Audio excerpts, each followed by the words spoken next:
All right, there was I don't know, maybe an ongoing conversation that has to do with the middle class in the United States of America. You hear about it in the dialogue of our politicians, of our talking heads here on YouTube, even in our conversations among friends on YouTube.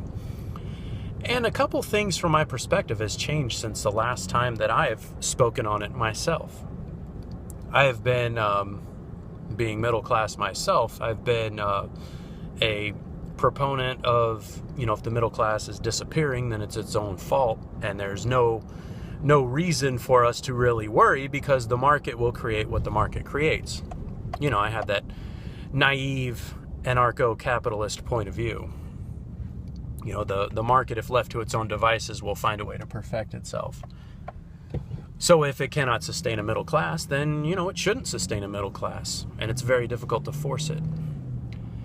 I had to take some training for work, and it had to do with retail management as well as retail customer relations. And it had to do with an emerging market. Now, we talk about many, many types of emerging markets, ethnicities, countries of origin, you name it.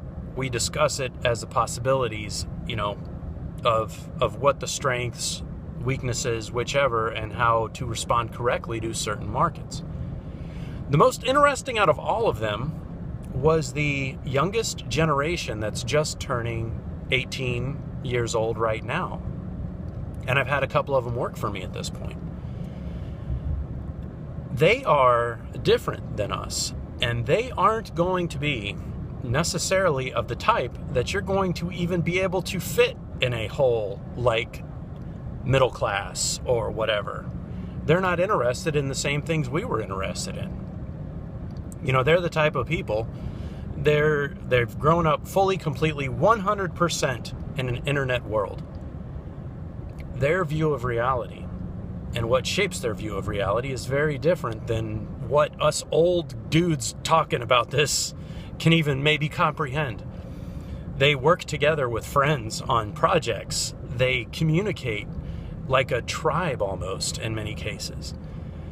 And they're not necessarily interested in this cookie cutter, certain income wedge that we normally try to put people in, to categorize people in. So here's the thing.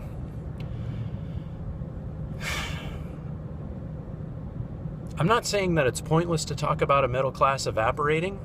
What I'm saying is there's a strong possibility that the reason why the middle class is evaporating is because its time of usefulness may be at an end. There may be something else coming up. These young people coming up, they may be of the type that they're able to crunch the numbers and they say, okay, I want to live a certain way. And so in order to live a certain way, I have to make a certain amount of money. And that's all they do. And these people may not fit into a certain income category, but yet they accomplish everything they want. And by all definitions, we could consider them a success. Just some food for thought for your daily dose. I'll catch y'all down the road.